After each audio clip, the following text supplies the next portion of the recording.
Okay, so in your notebook, in your contents page, you should have the title ATP and Energy.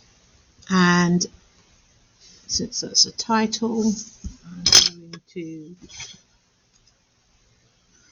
underline it. So the title ATP and Energy should be in your contents page, and you're going to write these notes on the next page. All right, so time for a quick recap. We know in a eukaryote cell we have membrane-bound organelles, and one of them is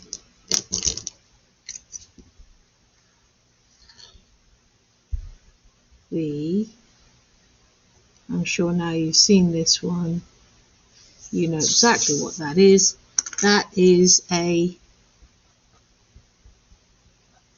mitochondrion. Okay, and you also know that the mitochondrion is the site of cellular respiration. Okay, so this does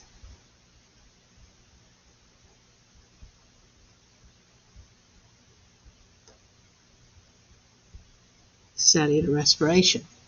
Okay, a quick recap further reminds us that during cellular respiration, C6H12O6, which we know is glucose, is taken into the mitochondrion, and 6 lots of O2 is taken into the mitochondrion. Okay? And if we write the equation down, C6H12O6 is, as you know, glucose. And you also know that 6O2 is oxygen, OXYGEN, and they are converted into the products which are released.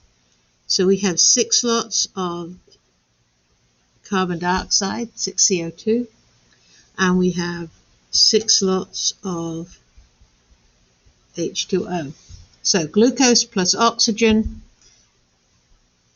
are the reactants, and they are converted into carbon dioxide,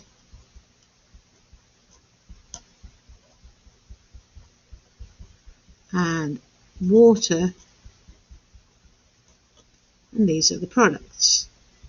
But we also have been told a lot that we also make 36 lots of ATP.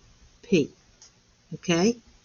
And I told you that ATP is what's often referred to as the energy currency for the cell. This is what the cell needs in order to do things which require energy.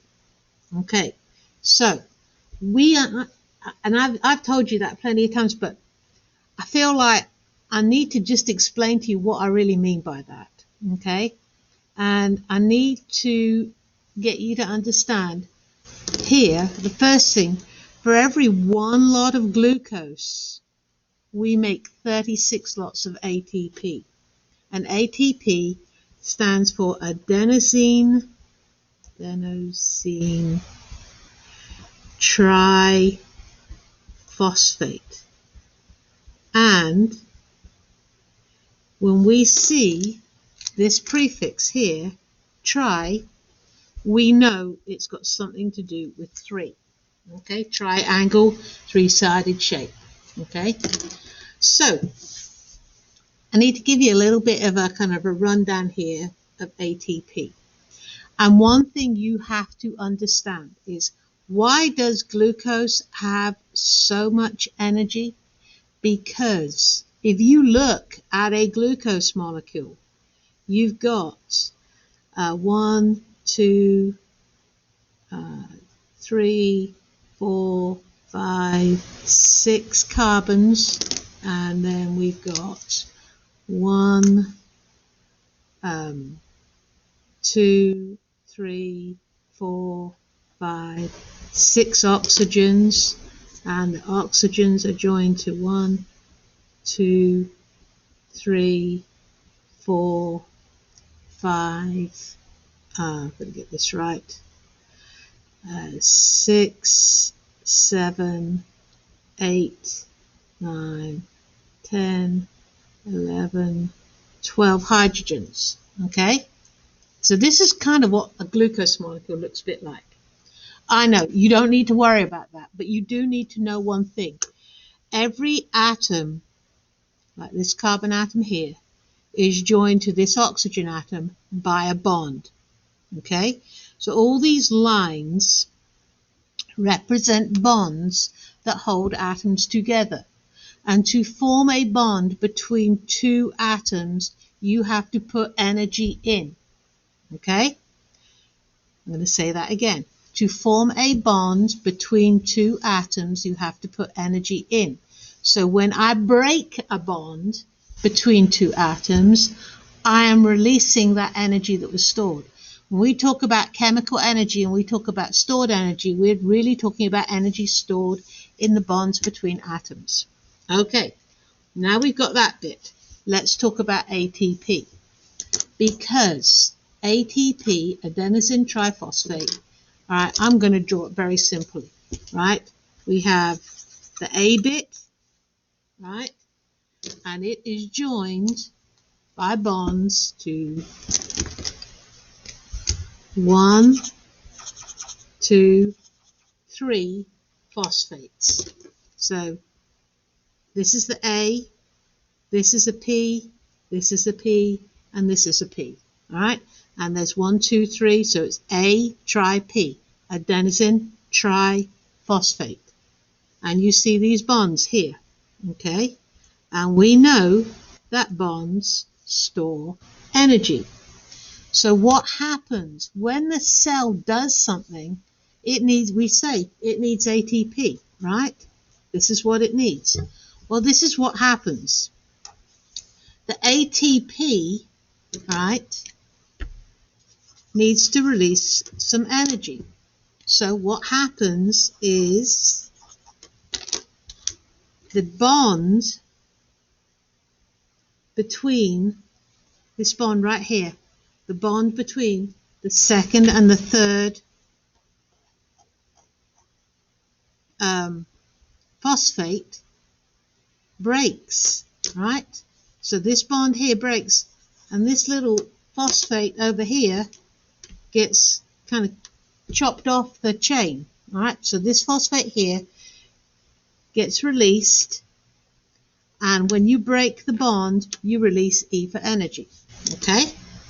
All right, that energy that is released, this energy here, right, that is released is what drives the cell processes, right? It's what makes the cell have the energy to do the things that it needs, right?